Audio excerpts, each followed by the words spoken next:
नमस्कार साथियों, SL classes के इस ऑनलाइन प्लेटफॉर्म पर आप सभी का हार्दिक स्वागत एवं हार्दिक अभिनंदन। साथियों, जैसा कि अपना जो टॉपिक चल रहा था वर्गीकरण, मतलब वर्गीकरण वाले टॉपिक के ऊपर अपन डिस्कस कर रहे थे, उसके ऊपर चर्चा कर रहे थे। वर्गीकरण के बारे में मैं आपको कल की क्लास के अंदर बता चुका हूं कि वर्गीकरण होता क्या है और वर्गीकरण की क्या परिभाषा है, क्या इसके लक्षण है, वो आपको मैं कल की क्लास के अंदर बता चुका हूं कि वर्गीकरण होता क्या है। वर्गीकरण के अंदर जीवों को मतलब व्यवस्थित करने के लिए सहवर्ग के अंदर बांटा गया। मतलब अगर किसी का नामकरण देंगे तो उसके अंदर सबसे पहले किसको लिखेंगे? सबसे पहले लिखेंगे संघ को, और उसके बाद में लिखेंगे जाति को। इनके द्वारा ही वर्गीकरण दिया जाएगा। संघ पहले लिखा जाएगा, फिर क्या लिखा जाएगा? जाति लिखी जाएगी। आगे बात समझ में। और वर्गीकरण को व्यवस्थित करने के लिए कुछ तरीके से संवर्ग के अंदर बांटा गया, उनके संवर्ग दिए गए। जैसा कि मैंने आपको कल की क्लास में बताया था कि मैंने कहा था संवर्ग दिए गए, और संवर्ग के अंदर सामान्य संवर्ग के अंदर बांटा गया, जिसके अंदर सबसे पहले आता है जगत। क्या आता है? जगत। उसको इंग्लिश में क्या कहते हैं? किंगडम कहते हैं। क्या कहते हैं? किंगडम कहते हैं। उसके बाद में आता है संघ। संघ, जिसको इंग्लिश में क्या कहते हैं? फिल्म कहते हैं। ठीक है, संघ, जगत, संघ। उसके बाद में आता है वर्ग।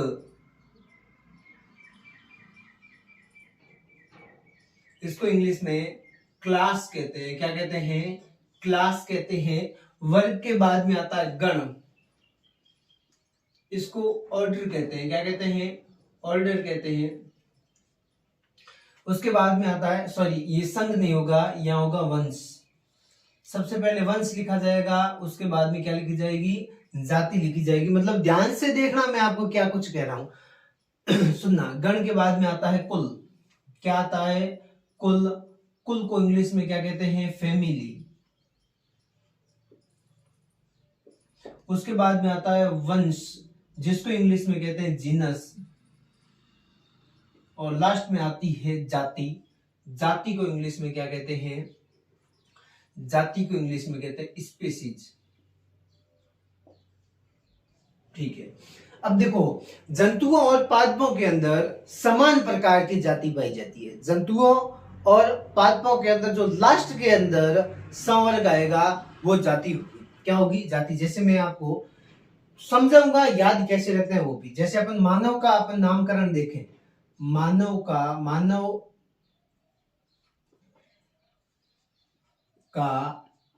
वर्गीकरण, मानव का वर्गीकरण अगर अपन देखें, मानव के नामकरण के अंदर उसका अपन वर्गीकरण देखें, तो सबसे पहले देखा जगत।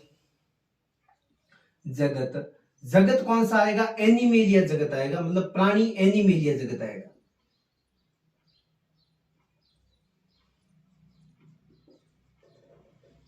एनिमेलिया जगत आएगा। एनिमेलिया जगत के अंदर बांटते हैं। मतलब टोटल जगत कितने होते हैं? 5।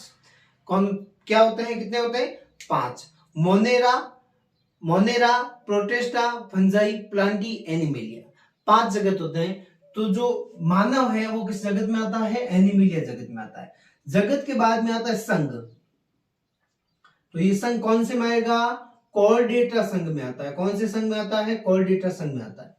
ठीक है, जगत, संघ, कॉर्डेटा संघ। उसके बाद में क्या आएगा? वर्ग।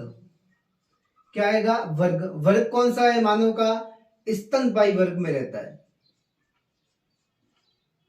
कौन से वर्ग में रहता है? स्तनपायी वर्ग में रहता है। वर्ग के बाद में आता है गण। और गण कौन सा है इसका? अच्छा, देवगण। अरे देवगण नहीं रे, इसका गण कौन सा है? प्राइमेटा गण है। कौन सा गण है? प्राइमेटा गण है। आपको सर जी याद कैसे रखेंगे वो भी समझाऊंगा, ट्रिक लेके आया हूं साथ में। गण, गण के बाद में आता है कुल। होमोनिडिकुल के अंदर आता है होमोनिडिकुल। कुल कौन सा? होमोनिडिकुल। उसके बाद में वंश। वंश कौन सा है? होमो। और फिर आती है जाति। लास्ट में क्या आती है? जाति। और मानव की जाति क्या है? सेम्पियंस।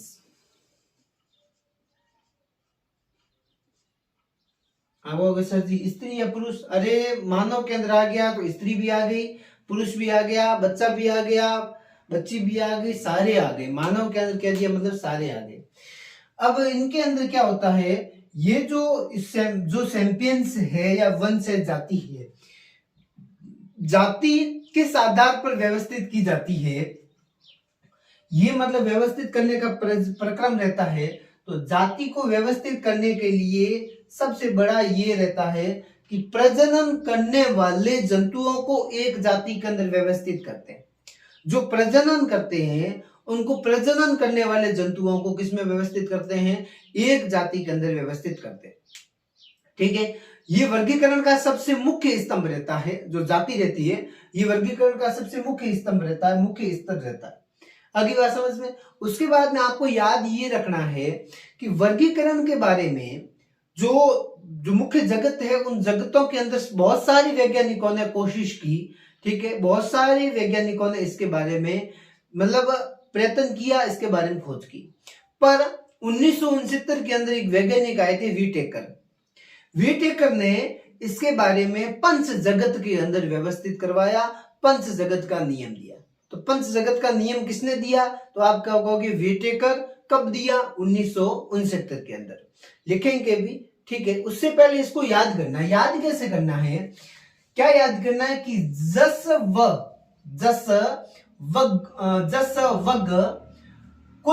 कुलवजा, क्या याद रखोगे, इसका ट्रिक याद कैसे रखोगे, ट्रिक जस वग कुलवजा,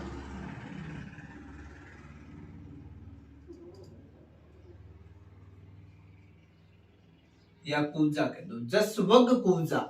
अब ये याद करोगे ना तो आपको याद हो जाएगा। देखो आप कहोगे जस, ज से जगत, स से संग, व से वंश। आप कहोगे सर जी वह तो यही आता है, तो पीछे गण आता है, तो वर्ग याद आ जाएगा कि ग आ रहा है, इसका मतलब वर्ग पहले आता है। ठीक है, तो वर्ग, उसके बाद में गण, उसके बाद में कुल, फिर क्या वंश, फिर क्या जाति।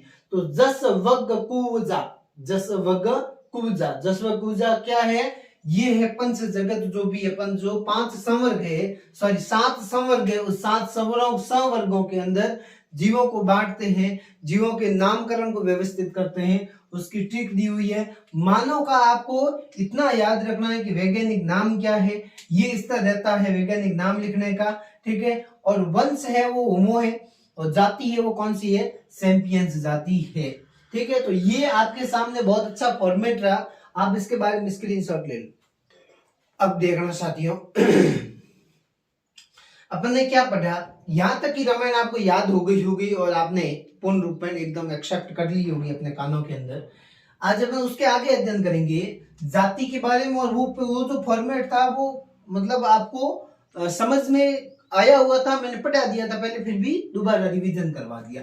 उसके बाद में आप देखना जाति के बारे में, जो जाति होती है, एक समान गुणों वाले वह जीव जो क्या करते हैं, प्रजनन करते हैं। क्या करते हैं, प्रजनन करते हैं। तो क्या लिखोगे, एक समान लक्षणों वाले, गुणों वाले लिख लो, या लक्षणों वाले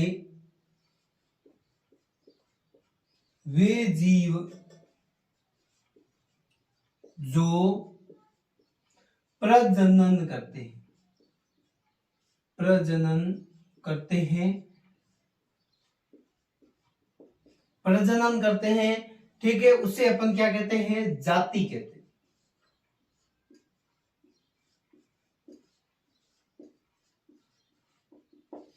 ये वर्गीकरण की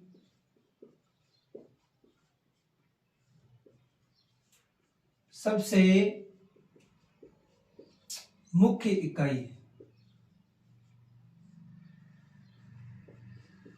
जो जाति रहती है वह वर्गीकरण की सबसे मुख्य इकाई है। तो एक समान लक्षणों वाले वे जीव जो क्या कहते हैं, करते हैं, प्रजनन करते हैं। प्रजनन के आधार पर उसके अंदर क्या की जाती है, जाति को व्यवस्थित करवाया जाता है। तो बहुत सारे विभिन्न प्रकार के वैज्ञानिकों ने इसके बारे में, पंच जगत के बारे में, सजीवों को जगत के अंदर व्यवस्थित करने की कोशिश की। ठीक है, सजीवों को किसके अंदर कोशिश की? जगत के अंदर व्यवस्थित करने की कोशिश की। पर एक वैज्ञानिक आया, उसका नाम था Robert Brown, Robert Whitaker. Sir आप ब्राउन बोल रहे हो, क्या गया? विटेकर सही लिखा है ना? तो रॉबर्ट विटेकर ने 1969 में सजीवों को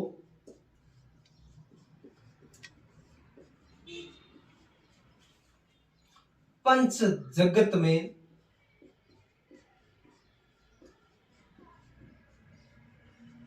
व्यवस्थित किया। कहीं से ये एक आ गया शेर, जिसने क्या कर दिया, बहुत सारे वैज्ञानिकों की नींदें उड़ा दी और अपने जो उनके सिद्धांत दिए गए थे उनको झूठा साबित करके क्या कर दिया, एक रॉबर्ट विटेकर ने 1967 के अंदर जो भी सजीव थे उनको किसमें बदल दिया? पंच जगत के अंदर बदल दिया। उसके बाद में याद रखना, जीवों का 5 जगत में, जीवों को 5 जगत में व्यवस्थित निम्नलिखित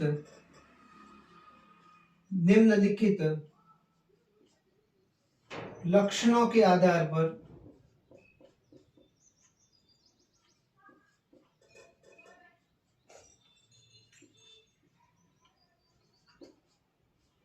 निम्नलिखित लक्षणों के आधार पर किया गया। पहला जो लक्षण है वो है, पहला लक्षण कौन सा है? कोशिका की संरचना। कोशिका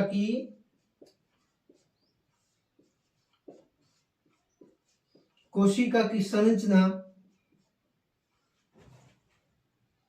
जैसे 2 प्रकार की संरचना रहती है कोशिका की। कौन सी? प्रोकैरियोटिक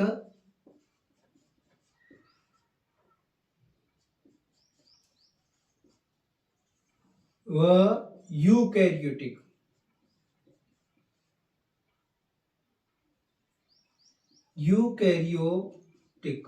प्रोकैरियोटिक व यूकैरियोटिक 2 प्रकार की इसके अंदर क्या रहती है? संरचना रहती है। उसके बाद में जीवों में आकार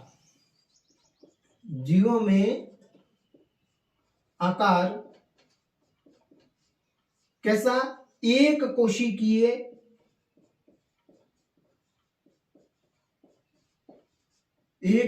आपका सजीव कोशिकीय प्रोकैरियोटिक है। मैंने अपने इसी चैनल पर कोशिका वाला टॉपिक पढ़ा चुका हूं। सबसे पहले शुरुआत की थी कोशिका वाले। जिसको जल्दबाजी है इसके बारे में जानना तो वो क्लास देख लो, अलग से प्लेलिस्ट बनी है कोशिका की, वो जाओ देख लो, नहीं तो फिर थोड़ा सब्र रखना पड़ेगा और मैं नया फ्रेश पढ़ा दूंगा। जीवों में आकार एक कोशिकीय व बहुकोशिकीय, 2 प्रकार की कोशिकाओं के आकार पाए जाते हैं। एक होती है एक कोशिकीय और दूसरा होते हैं बहुकोशिकीय। 2 प्रकार के प्रकार पाए जाते हैं कोशिका के अंदर। कौन से? यूकैरियोटिक और प्रोकैरियोटिक। कोशिका के अंदर अंगक पाए जाते हैं, जो कोशिका के अंदर अंग अलग से पाए जाते हैं, प्रकार अलग से पाए जाते हैं, कोशिका के अंदर भिन्नता अलग पाई जाती है। उसके बाद में तीसरा पॉइंट इसके अंदर आप लिखोगे कोशिका भित्ति। कोशिका भित्ति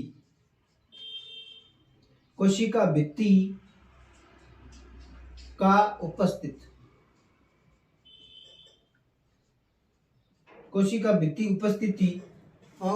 लिख लो। कोशिका भित्ति की उपस्थिति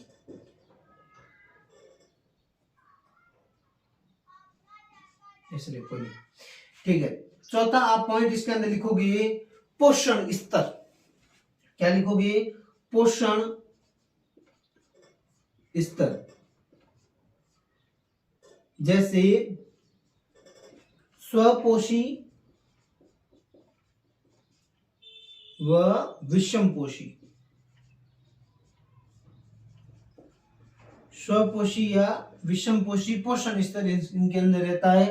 तो ये मुख्य लक्षण थे इन लक्षणों के आधार पर, ये मुख्य लक्षण है, बोर्ड के ऊपर आपके सामने लिखे हुए हैं, ये मुख्य लक्षण है। इन लक्षणों के आधार पर जीवों के अंदर क्या किया गया, वर्गीकरण किया गया। मतलब कोशिका की संरचना कैसी, प्रोकैरियोटिक है, यूकैरियोटिक है, तो एक को प्रोकैरियोटिक में डाल दिया, फिर यूकैरियोटिक में डाल दिया। किसी के अंदर दोनों कोशिकाएं पाई जाती है, दोनों डाल दिया। दोनों कैसे पाई जाती है? नहीं पाई जाती दोनों कोशिकाएं, ठीक है। तो दोनों स्तर रहते हैं। उसके बाद में एक जीव कैसा, एक कोशिकीय या बहुकोशिकीय, तो एक कोशिकीय को अलग, बहुकोशिकीय को अलग, कोशिका भित्ति जिनके अंदर उपस्थित रहती है। तो विशेष करके जिनके अंदर कोशिका भित्ति है, तो वैसे ही जीवों के अंदर नहीं रहती, पादपों के अंदर रहती है। कोशिका भित्ति पादपों के अंदर रहती है, बाहर की तरफ सॉल पाई जाती है ना, जिसको अपनी लैंग्वेज में सोडा कहते हैं, सोडा, ठीक है। अपनी लैंग्वेज के अंदर जिसको सोडा कहते हैं, चपड़ा भी कहते हैं, ठीक है। तो वो क्या होती है, कोशिका भित्ति होती है। और कोशिका भित्ति के बाद में आता है पोषण स्तर। पोषण स्तर मतलब स्वपोषीय, मतलब अपना भोजन स्वयं बनाती है, या फिर परपोषीय, मतलब दूसरे जीवों पर निर्भर रहते हैं। तो इस आधार पर क्या किया गया, इनके अंदर वर्गीकरण किया गया। वर्गीकरण स्तर के अंदर इनके अंदर बांटा गया।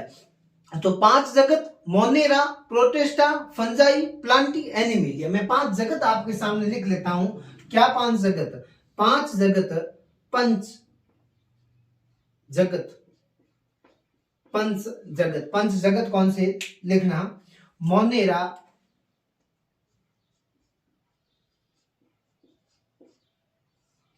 Protista,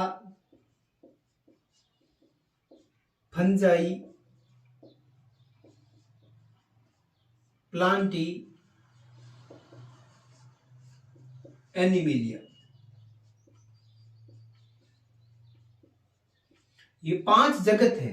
Monera, Protista, fungi, fungi से आप समझ गए होंगे कवक जो भी उसके अंदर। प्लांटी का मतलब आप समझ गए होंगे प्लांट जितने भी आते हैं इसके अंदर आते हैं। एनिमेलिया का मतलब समझ गए, जो स्तनपायी एनिमल है, जो एनिमल जितने भी जानवर, वेल मछली से लेकर चींटी तक, सारे के सारे किसके अंदर आएंगे? एनिमेलिया के अंदर आएंगे। इनके अंदर छोटे मोटे सूक्ष्म जीव इनके अंदर आते हैं। स्वपोषी परपोषी के आधार पर इनके अंदर व्यवस्थित किया गया। शैवाल है जो मोनेरा के अंदर आता है। तो ये इस स्तर के अनुसार इनको व्यवस्थित किया गया। अब किस किस स्तर के अंदर अनुसार क्या क्या व्यवस्थित किया गया, तो ट्रिक इसकी बना लो जिससे आपको याद आराम से रहे।